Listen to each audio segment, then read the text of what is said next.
Olá, boa noite. Iniciamos agora mais um encontro do Clube de Estudos Farol Educa. Agora no mês de fevereiro, falando sobre exames e certificações internacionais.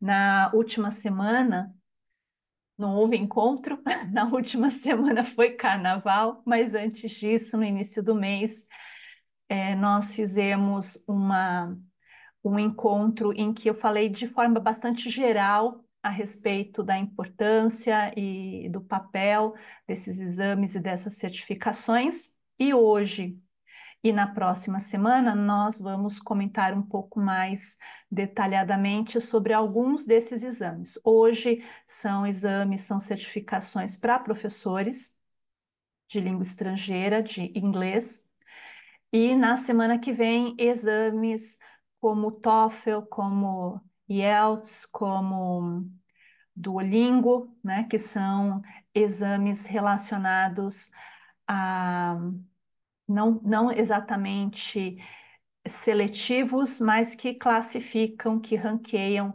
as pessoas, né, que são muito utilizados por empresas, por instituições de ensino.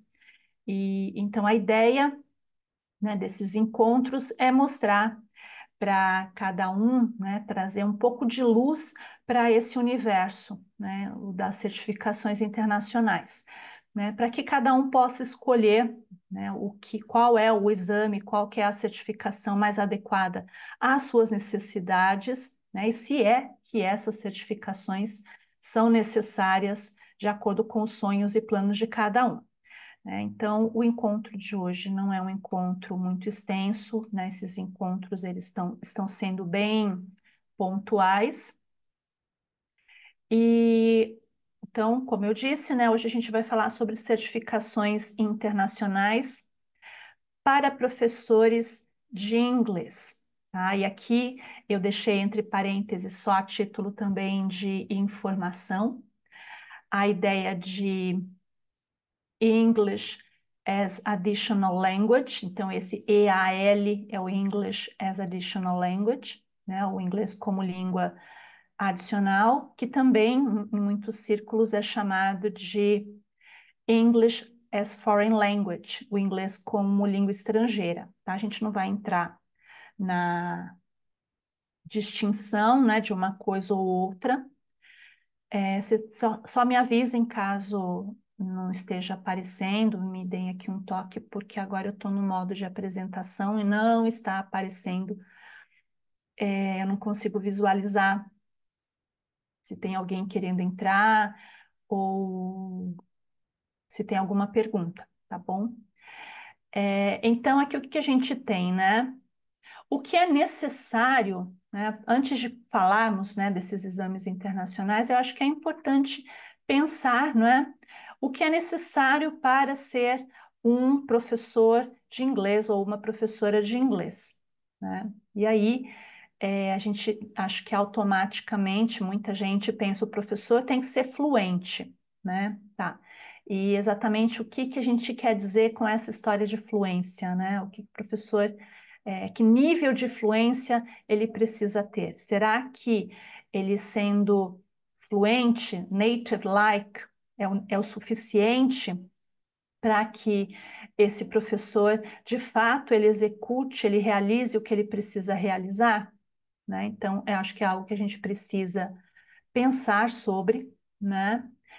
E também, né, falando ainda da fluência, será que todo falante fluente do idioma, ele é de fato um bom professor, né? Será que a fluência é o único elemento necessário? Claro que ela tem o seu papel, mas talvez ela não seja o único item para um bom professor, uma boa professora, né? Daí eu venho a essa outra questão, né, que eu acho que talvez seja a mais importante, a mais de nível de ordem prática, né, que é o onde você pretende trabalhar, né? Então, de acordo com o seu objetivo real, né, o que você vislumbra enquanto oportunidade de trabalho, isso vai também dizer que tipo de certificação, que tipo de formação você precisa ter, né? Então, é no curso de idiomas,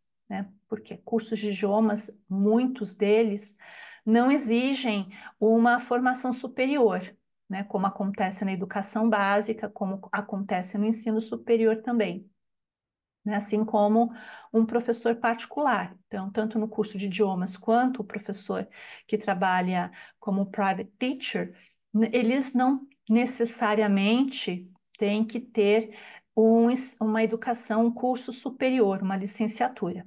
Agora, no ensino superior, na educação básica, sim, é necessário ter essa formação. Tá? Então, isso vai dizer o que é que cada um precisa, né, ter enquanto formação.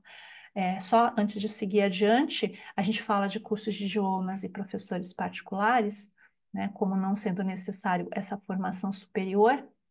A formação superior não é um pré-requisito obrigatório, né? Mas é aconselhável ter, porque existe a cada vez mais uma valorização dessa formação, principalmente por conta da parte metodológica, né?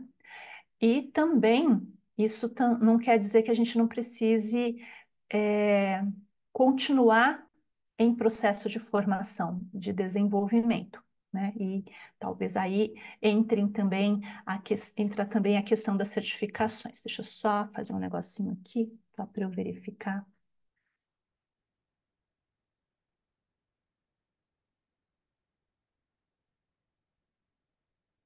Deixa eu voltar aqui ao compartilhar, né? Deixa eu ver se agora ele fica. Ah, parece que agora tá. Agora veio aqui o que eu precisava.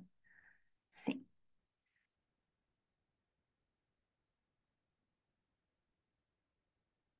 Então, aqui vamos continuando, então. Ah, agora sim, agora está do jeito que eu gostaria que estivesse.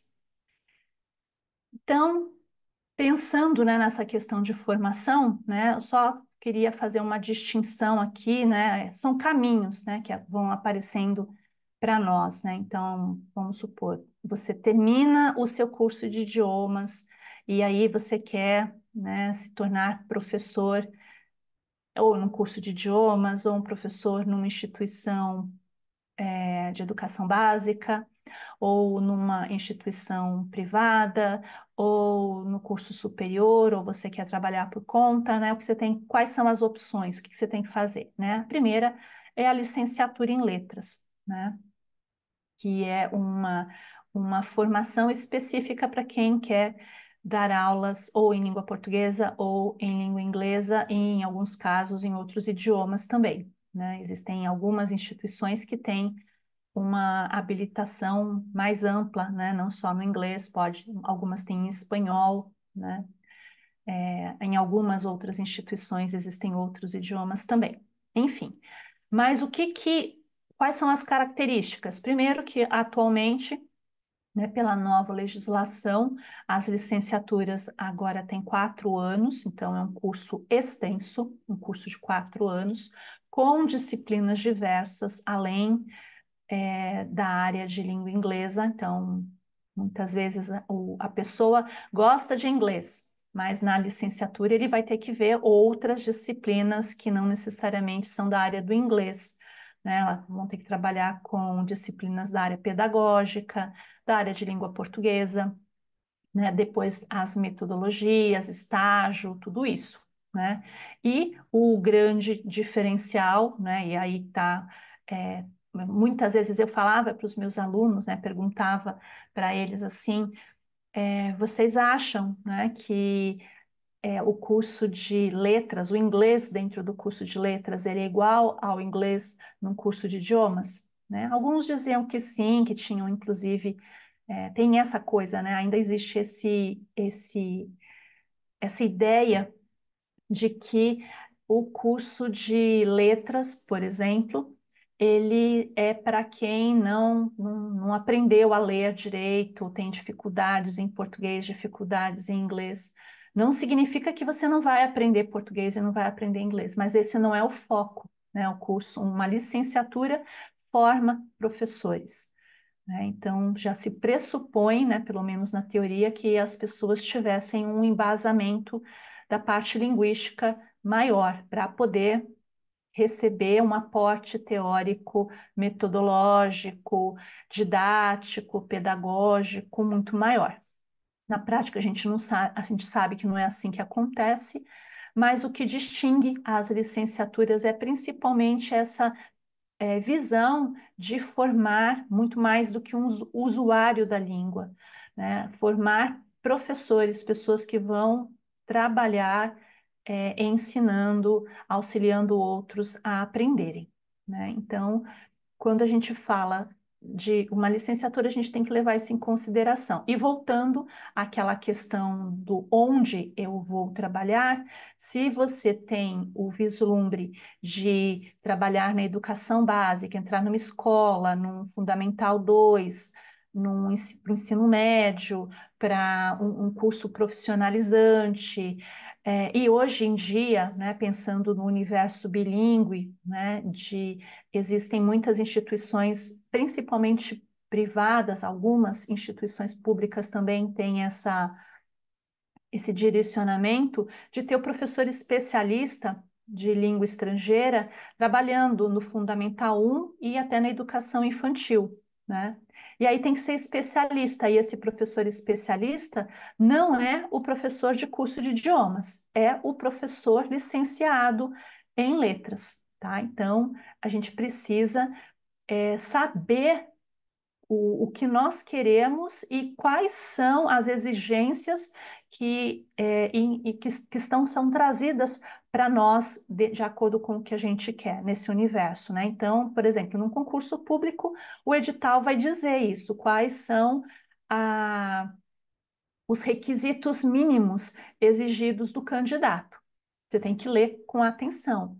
Se você vai trabalhar ou quer trabalhar numa empresa privada, a própria, o anúncio de contratação também vai dizer isso, né? O que é que eles estão buscando, quais são as exigências mínimas, tá? Varia muito de lugar para lugar, de estado para estado, de cidade para cidade, de tipo de instituição e tudo mais. E aí, esse é o cerne, né, da nossa conversa de hoje. Há 2 semanas atrás, eu falei bem brevemente a respeito desses e de outros exames, que a gente, inclusive, alguns vamos retomar semana que vem. Mas eu queria comentar com vocês, existem outros tipos de certificação para professores, que são certificações internacionais, então todas essas, né, o CELTA, o Delta, o TKT, são tipos de certificações que valem em qualquer lugar do mundo, né? Elas são reconhecidas, todas elas. Elas são chanceladas pela Cambridge University e são aplicadas por agentes, por instituições ou empresas que são autorizadas, são agentes autorizados para fornecer o curso, né, que é da Cambridge, e também, em algumas delas, eles também são locais de aplicação de prova, tá? Então, eu queria comentar um pouco a respeito desses três em particular, né? Existem outras formas, outras certificações internacionais, mas como eu disse em outro momento, esses exames, eles são altamente reconhecidos. Então, você ter um certificado CELTA ou alguns dos testes de TKT ou alguns dos módulos do Delta, isso te traz um valor para a sua carreira, para o seu trabalho gigantesco, tá?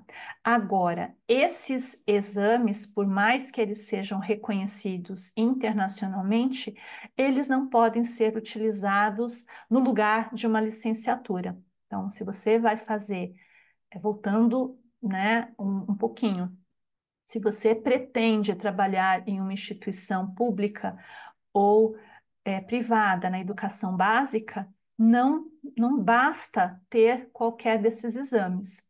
Você precisa ter a licenciatura, tá? Porque aí a gente está dentro do universo da legislação educacional brasileira, tá? Então, eles não são substitutivos de uma licenciatura. Eles agregam valor ao seu currículo, ao seu conhecimento e para muitas pessoas, você vai trabalhar no curso de idiomas, você vai trabalhar como professor particular ou atender empresas, enfim, talvez trabalhar como professor contratado por empresas internacionais que prestam serviços, né, de aulas particulares e que contratam, né, então também tem isso.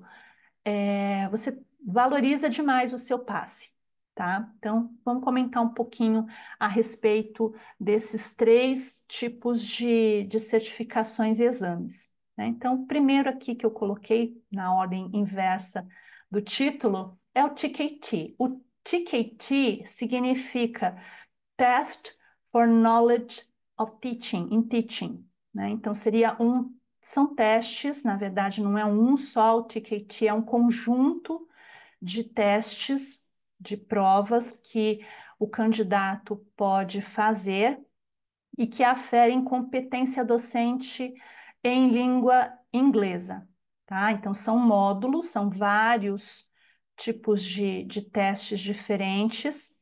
Então, tem ali uma lista enorme e você pode estudar por conta. Tem material preparatório, mas não tem um curso de TKT. Eles disponibilizam, né, as várias empresas que aplicam esses testes, a própria Cambridge, na sua página de assessment, tem materiais, eles disponibilizam materiais, tanto os materiais pagos, que você compra o livro, baixa o livro, ou que você faz pela internet gratuitamente também, você consegue acessar alguns desses materiais, então você se prepara, né? E aí você faz esses testes, né? Tem que agendar. E interessante, né, perceber que todos esses daqui, eles exigem um conhecimento, um nível de conhecimento linguístico prévio. Então, os testes do TKT, como são vários, eles vão dizer que a pessoa, o candidato a fazer essas provas, ele precisa ter esse nível B1 ou mais, né? Por isso que eu coloquei mais B1, que assim, é pelo menos B1, tá? Então, lembram aquela tabela, né, do Common European Framework? Precisa ser pelo menos B1, né? Então, seria pelo menos um intermediate, né? Eu diria que um upper intermediate, né? E são testes, diferentemente daqueles testes que nós falamos, da própria Cambridge, né? E inclusive os testes que vão ali para você conseguir o nível B1, B2, C1, C2, que são de um inglês geral. Aqui, todos esses testes de TKT, eles são relacionados a Knowledge for Teaching, que significa isso? São testes que são feitos que vão aferir não apenas o conhecimento linguístico do candidato, mas um conhecimento relacionado a estratégias de ensino, a metodologias de ensino de língua estrangeira. Então, esses testes, em alguns módulos, você tem módulos para CLIL, para ensino de Young Learners, né, que são ensino com crianças, né, com crianças pequenas, né, e um grupo não alfabetizado, né, de alunos não alfabetizados. Então, o que esses testes vão verificar é se o candidato domina esses assuntos, né? Uma outra coisa importante a dizer é que todos esses testes, eles são pagos individualmente, então você se inscreve para realizar a prova, né? Você tem que comprovar essa proficiência de nível pelo menos B1, né? Não é assim, vou lá, não é para fazer teste, né? Não é treineiro. né? Porque é caro. Eu vou olhando, os testes TKT, eles começam o equivalente a mais ou menos 75 euros, dá ali R$ 400, né? Talvez até mais do que isso. Então, são testes que você paga caro e que precisa se preparar bem para realizar, porque você pode reprovar, né? Não é um teste que você faz e ganha uma nota, um ranqueamento. Ele aprova, né, ou reprova, tá? Então, a não ser que a gente tenha muito dinheiro para desperdiçar assim, né, fazendo um teste. Quer fazer teste, pega pela internet, tem vários testes que você pode fazer, né? A gente até vai falar na semana que vem um pouco mais a respeito disso. Mas aqui a coisa é em outro nível, né? Então, para que serve esses testes do TKT? Uma vez que você passe nesses testes, é como são pequenos diplomas que são emitidos por Cambridge. Então, você faz um teste de CLIL, por exemplo, né, que é aquele Content Integrated Learning, né, que nós vimos em um outro momento em encontros aqui do Farol Educa. Aí você passou naquele teste, você é um professor que tem um conhecimento reconhecido pela Universidade de Cambridge sobre o CLIL. É como se fosse um pequeno curso, uma pequena pós-graduação, né, que você tem ali aferindo que você é um especialista, que você conhece aquele assunto. Então, principalmente, né, essas provas de TKT, elas são bem legais, bem interessantes para quem está começando a sua carreira docente, né, para aquele professor que fez um curso de idiomas e quer ter uma moeda de troca melhor para mostrar, né, para procurar emprego, ou o professor que quer trabalhar de modo particular, né, que não tem ainda muita experiência. Então, você está agregando valor ao seu currículo, né? Eles servem para isso. Tá? Como aqueles diplomas que os médicos, os especialistas adoram colocar nas paredes dos seus consultórios, né? Fez um curso X, o curso Y, né? E vão colocando lá os certificados. O TKT tem isso, né? Você pode também, depois, se quiser, fazer isso também, né? Pegar ali os certificados, emoldurar e colocar na parede, né?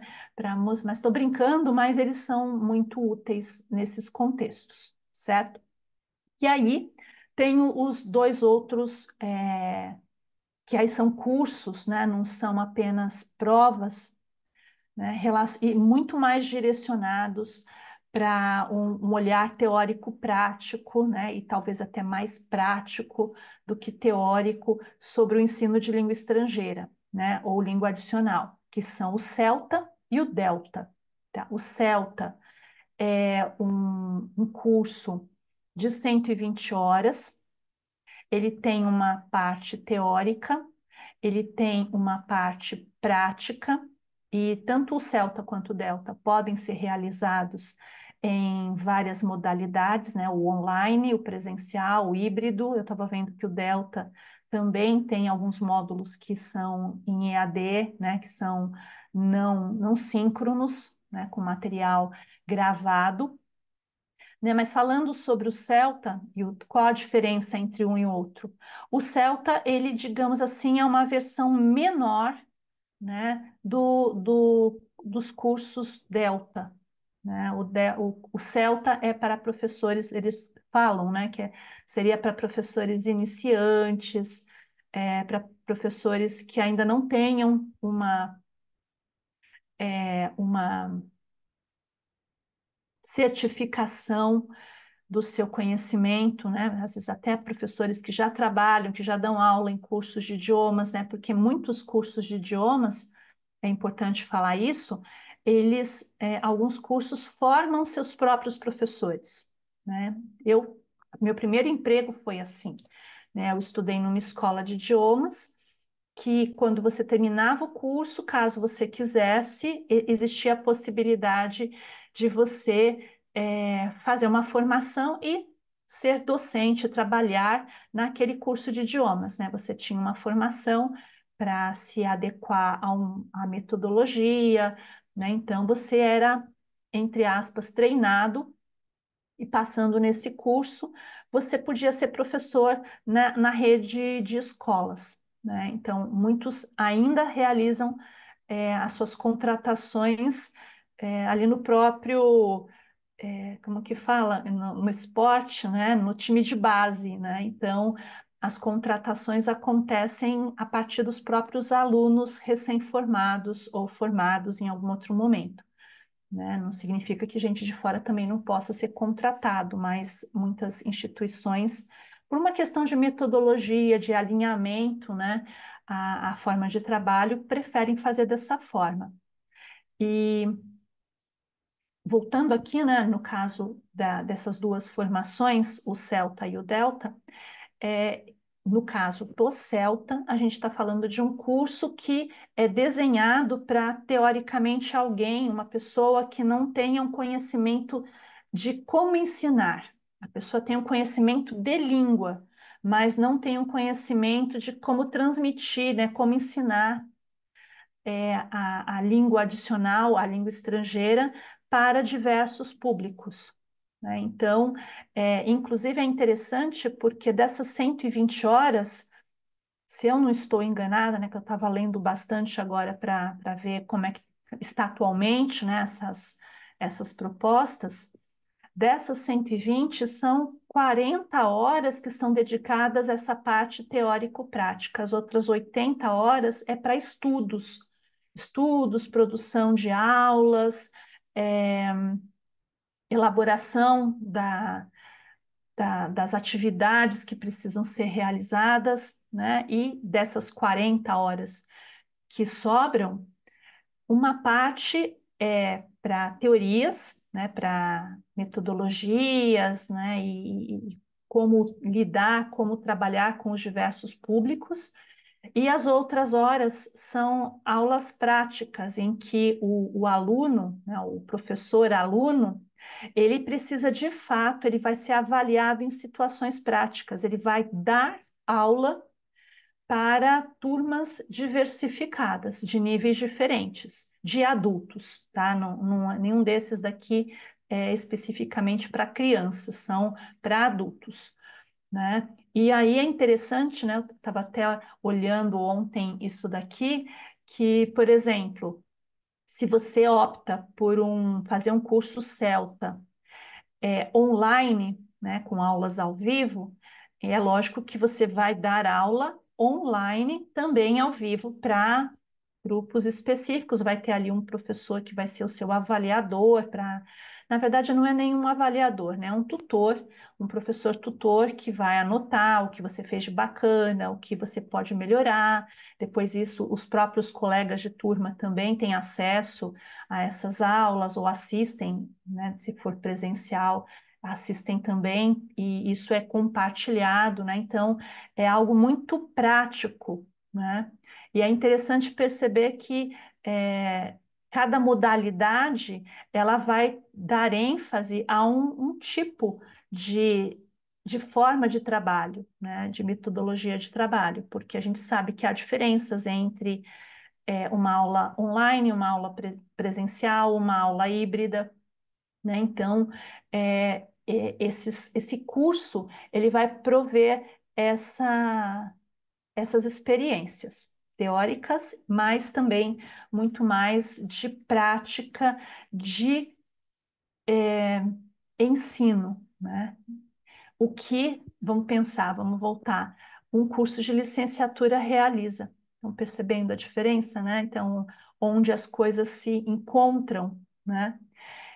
E o Delta, né, por sua vez, ele é um curso mais avançado, é um curso que é proposto para quem quer galgar andares mais altos na sua carreira docente, como professor de língua estrangeira ou língua adicional, né, que você quer desenvolver, ser formador de professores, né, ser diretor, coordenador em cursos, enfim, né, ganhar um status maior. É um curso em 3 módulos e não são módulos que um é pré-requisito para o outro, você pode fazer um módulo e não fazer os outros, né, porque também as certificações são emitidas individualmente, né? Eu estava conferindo agora há pouco também, são 3 módulos, né, o total, e são 4 semestres, ou seja, é um curso que no total, se você for fazer do começo ao fim, né, esses 3 módulos, tem um deles que dura mais tempo,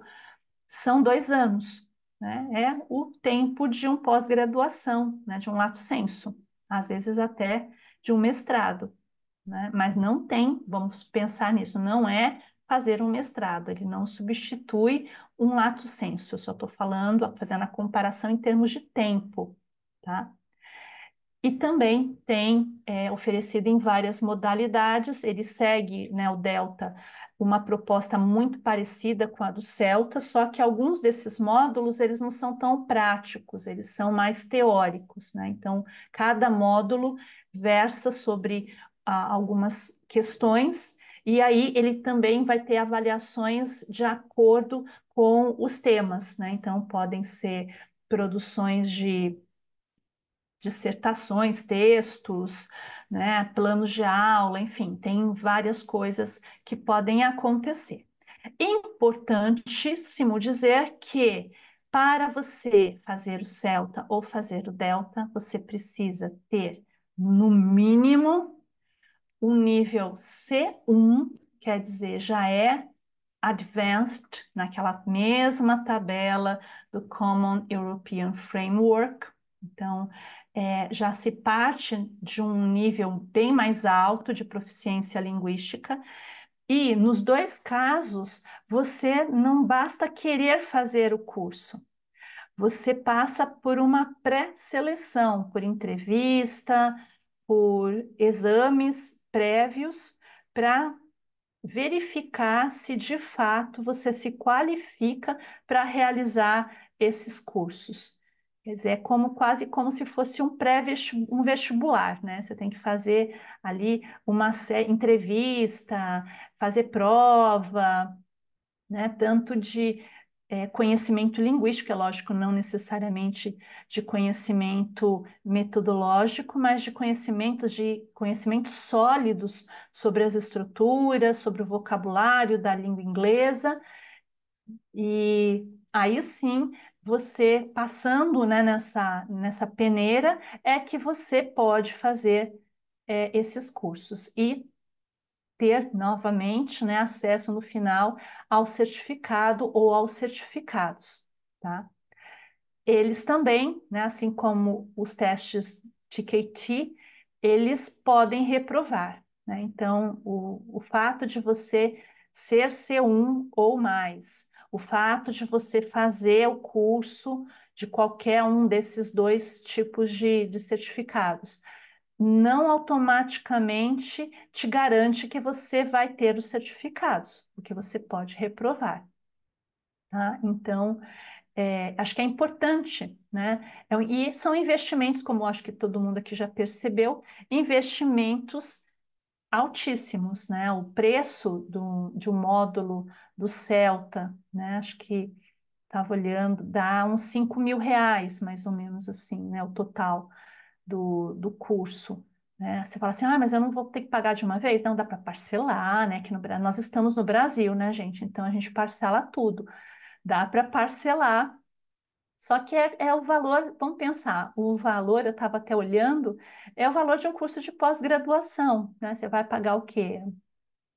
12, 15 parcelas de R$ 500, R$ 600, né? No caso do Delta, que são módulos, cada módulo tem um preço, né? E tão alto quanto, né? Quanto o módulo do Celta. Então, ali é um investimento pesado. Uma outra coisa que a gente precisa dizer é que você paga esses cursos, né? Que qual é mais ou menos o valor de uma mensalidade de uma pós-graduação, e isso lato sensu, tá? Que eu tô falando. E depois você tem que pagar a taxa para a realização do exame, tá? Do exame de Cambridge, que normalmente o valor vem em dólar, né? Ou libras, né? Normalmente vem, e também é caro, né? É alguma coisa que está liberando, você vai pagar alguma coisa quase que mais de 500 a 1.000 reais para realizar a prova, né? A taxa para se inscrever para realizar a prova, tá? Então, por que que eu estou falando de tudo isso? Às vezes assim, se fala assim, nossa, depois disso desisti, né, de fazer esses exames. São investimentos, do mesmo jeito que você muitas vezes investe numa pós-graduação, você investe no mestrado, você investe no doutorado, né? Nós temos aqui no Brasil a possibilidade de fazer ainda esses cursos de estrito sensu, né? Mestrado, doutorado, em muitas instituições públicas que ainda oferecem esses níveis que não são pagos, né? Já tem uma conversa de muito tempo de passar a ser cobrado também, né, nesses níveis, mas enfim, ainda nós temos esses cursos gratuitos, né, nas instituições públicas, mas é investimento, né? É um investimento de tempo, de energia. Você não vai fazer nenhum desses cursos e levando assim de qualquer jeito. Você está investindo seu tempo e seu rico dinheirinho e seus esforços. Então, traz, claro, com certeza, muito reconhecimento, muita valorização, né? Como eu já disse, ter esses certificados impulsiona na sua carreira pelo valor que esses certificados trazem, né? Muita gente, inclusive, já estou chegando ao final, mas muita gente opta por fazer, vamos supor, uma viagem de intercâmbio, ficar 30 dias lá na Inglaterra, por exemplo, né? E para fazer um Celta, porque, lógico, né? 120 horas não dá para você fazer super rápido, mas eles têm uma versão, e no Brasil também tem, algumas instituições oferecem ao invés de fazer uma ou duas vezes por semana, se faz integral. Então, a pessoa, e faz em um mês, né? Então, aquilo que você iria demorar um semestre, 4 meses para realizar, você realiza em um mês. E tem gente que acaba optando por fazer isso como um tipo de intercâmbio, vai para a Inglaterra para fazer o Celta, né? E aí ela se inscreve, né? Faz lá todo o processo seletivo, passa e vai fazer o seu intercâmbio junto com esse curso de formação de professores e ao final, né, tudo dando certo, ela volta e vai receber o seu certificado que realizou com êxito esse curso e fez o intercâmbio também, né? Pensando que esse intercâmbio é de você sentar, você não vai ficar ali passeando, visitando o museu, indo para os lugares maravilhosos que existem lá. Você vai sentar das 8 às 5 da tarde na sala de aula, ou preparando material, ou assistindo aula, ou dando aula, e é assim que a banda vai tocar, né? Mas é uma opção, né? É o que muita gente faz. Também dá para fazer isso, né? É lógico, tendo mais tempo, com os módulos do Delta, né? Porque acho que o módulo 1 e o 3 são de um semestre e o módulo 2 é de 2 semestres, né? Então, aí, dependendo da sua disponibilidade, ficar, às vezes, 6 meses num país de língua estrangeira, porque, inclusive, há agentes autorizados para realizar esses cursos no mundo todo, né? Como são cursos com validade e reconhecimento global, quando você entra na página da própria Cambridge para verificar esses cursos, você tem ali, você vai dizendo, né, em que lugar você está, e dá para escolher em todos os continentes. Então, de repente, dá para fazer dessa forma também, né? E era isso que eu queria trazer para vocês. Deixa eu parar de compartilhar aqui. A ideia é mostrar o que tem, né? Como eu disse antes, há muitas outras possibilidades de exames e certificações e cursos de formação para professores, e acho que cada um precisa pensar no que quer para si. E eu penso que tudo é investimento, desde que você esteja fazendo isso com consciência, né? Do mesmo modo que o mundo acadêmico, em geral, ele é um mundo em que a gente tem que pensar nas ações que nós tomamos como investimento. Por exemplo, ir a um congresso, né, que acho que todo mundo aqui já ouviu, tal professor, eu vou para um congresso, foi para um congresso, está em congresso, está se apresentando, se apresentou, né? Tem que contar uma coisa para vocês. Quando a gente vai para congresso, a gente paga tudo. Você paga taxas de inscrição para ir ao evento. Muitas vezes você paga, em alguns casos, você paga para se apresentar, você tem que custear suas despesas de transporte, de estadia, de alimentação, né? Para cada palestrante, né? Vamos pensar palestrantes famosos, né?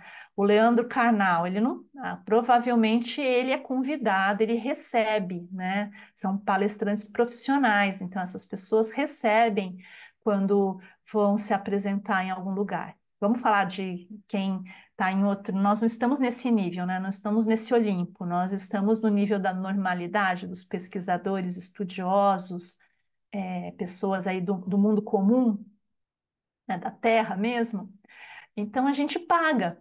Aí você fala assim, nossa, mas você paga para ir nesse evento, paga para se apresentar, para assistir, né? E tem que custear tudo, né? Se é fora de São Paulo, enfim, você tem que pagar. É investimento, né? É investimento, e eu acho que cada um precisa decidir, pensar naquilo que é mais interessante para si, né? E quando a gente está fazendo algo que é significativo, nós temos, isso realmente é visto como algo bom, né? Ao invés de sair, ao invés de viajar, ao invés de gastar num restaurante, numa festa, você gasta em eventos, em congressos acadêmicos. Do mesmo modo, por exemplo, eu gasto às vezes com corrida, né? Você vai lá, você paga para se cansar, né? Você paga para ir na academia. Então, pensa, a gente tem que pensar nisso como investimento. Então, acho que para finalizar esse encontro, essa fala de hoje, eu queria deixar isso, né? Não é assustar ninguém, mas mostrar, e a gente tem que ser muito cirúrgico e muito reflexivo e muito consciente, porque os valores são altos, o investimento em qualquer um desses casos é alto, se não é um investimento financeiro, é um investimento de tempo. E como dizem, hoje em dia, o tempo que a gente, o nosso tempo é muito mais valioso do que dinheiro, né? Então, o que você gasta, no que você gasta o seu tempo, acaba sendo muito mais importante, né, nesse mundo que nós vivemos atualmente, do que o quanto de financeiramente você investe, né? Então, precisamos pensar com consciência, com clareza, com reflexão, não sermos impulsivos, né? Acho que esse é o momento para que as decisões, eu vou fazer o curso A, B, C, D, Delta, Celta, Gama, licenciatura, segunda licenciatura, pedagogia, tudo isso tem que ser refletido para que a gente tenha bons resultados e não cheguemos ao final com a sensação de que perdemos tempo. A ideia é investir o seu tempo, e quando esse senso de investimento só acontece quando a gente faz disso um projeto pensado, refletido. Era isso que eu queria trazer hoje. Espero que tenha sido útil. Se houver alguma pergunta, alguma dúvida, mandem mensagens, estou à disposição. E a semana que vem a gente vai falar sobre os exames de ranqueamento, TOEFL, IELTS e Duolingo, tá bom? Obrigada, boa noite, bom descanso para vocês, até mais.